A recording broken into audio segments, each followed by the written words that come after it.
A gente permanece em Brasília e voltando a falar sobre o encontro dessa terça-feira que foi conduzido pelo presidente do STF, Luiz Roberto Barroso. Repórter Janaína Camelo voltando aqui ao Jornal Jovem Pan. Você que acompanhou tudo de perto, qual o resultado afinal dessa reunião com os presidentes do Congresso e os demais ministros da Corte? Janaína, mais informações. Pois é, Thiago, houve uma solução consensual aí, né, sobre emendas parlamentares que foram suspensas aí por decisão do ministro Flávio Dino e referendada pelo plenário da Corte, porque não atendiam aí, segundo o Supremo, critérios de transparência e de rastreabilidade. Agora, essas emendas, todas elas terão que apresentar quem está indicando, qual parlamentar está indicando e para onde esse dinheiro está indo, né? Qual projeto, obra esse dinheiro vai ser aplicado.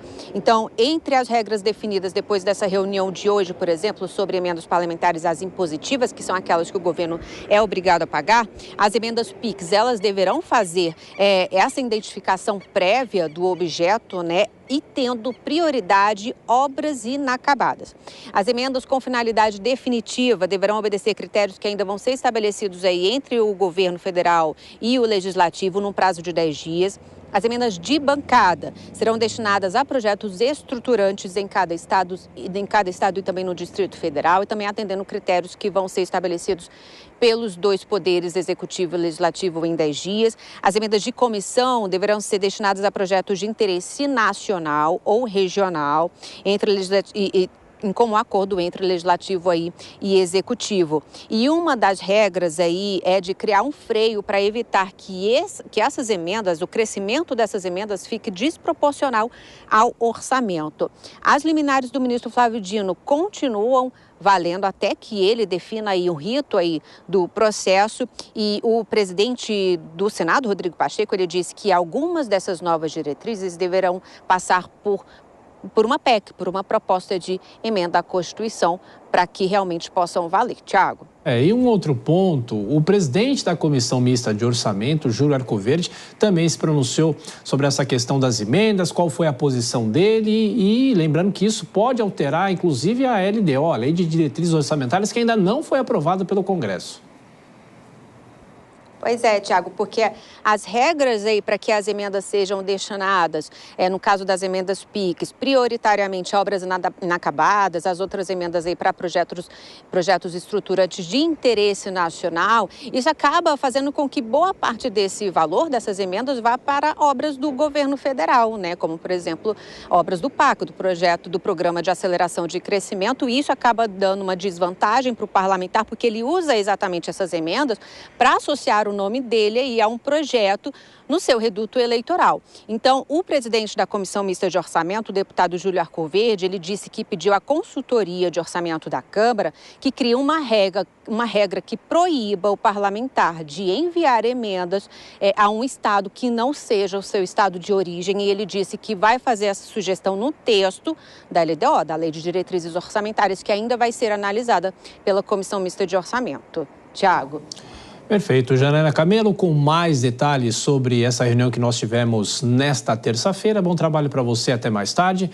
Bom, Dora Kramer, tem já algum bastidor surgindo em relação ao presidente da Câmara, Arthur Lira, e que ele estaria descontente com essa negociação porque diz que a Câmara estaria desprestigiada, ou seja, 2-1.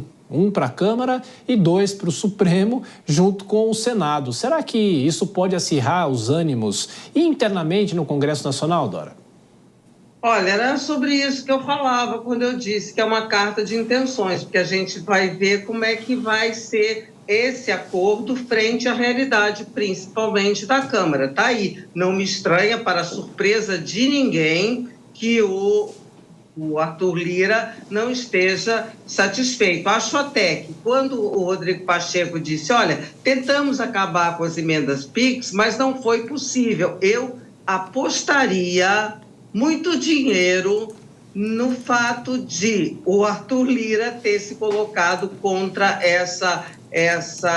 esse fim das emendas PIX. E tem um detalhe ainda nessa história que corrobora, a gente não pode se apressar, achar que está tudo resolvido. Veja, com toda essa conversa, ninguém falou em qualquer alteração que voltasse àquela situação lá quando começou, lá em 2015, quando começou o avanço do Congresso sobre o orçamento. Ele continua do mesmo tamanho. 24% das despesas discricionárias, aquelas que não são vinculadas, estão sob controles do Congresso. E sobre isso ninguém falou. 50 bilhões de reais, sobre isso ninguém falou. Então, vamos ver, olha, tem vários jeitos do Congresso reagir, né? Como eu tinha dito no comentário anterior, aquelas medidas de retaliação, vai manter ou vai retirar por força do acordo?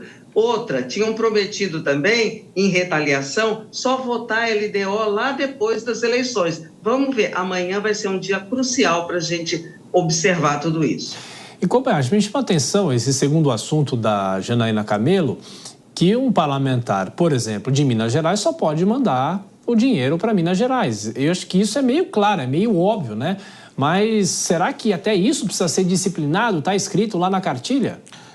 É um jeito de se prevenir contra a corrupção, né? Porque qual seria o interesse de um parlamentar de Minas mandar para uma cidade do interior do Maranhão uma emenda, né? Sem nenhum tipo de calamidade pública, por exemplo, como foi há alguns meses com o Rio Grande do Sul, quando outros parlamentares destinaram suas emendas para lá por uma questão humanitária. Mas, assim, sem esse tipo de evento extraordinário, não faria nenhum sentido. Seria muito estranho, para não dizer outra palavra, que um parlamentar fizesse isso. Então, é importante que se coloque regra, que um parlamentar que é eleito pelo povo daquele estado fiscalize as obras e destine dinheiro para obras ou quaisquer outras finalidades de interesse público para o seu povo, para o seu estado. Até porque o deputado é representante do povo e do povo daquele estado, tanto que ele só pode ser votado naquela circunscrição. Então, às vezes a gente está no Brasil, né? Tem que criar regra para o óbvio, e esse é mais um óbvio que está sendo agora cuidado pelos nossos representantes.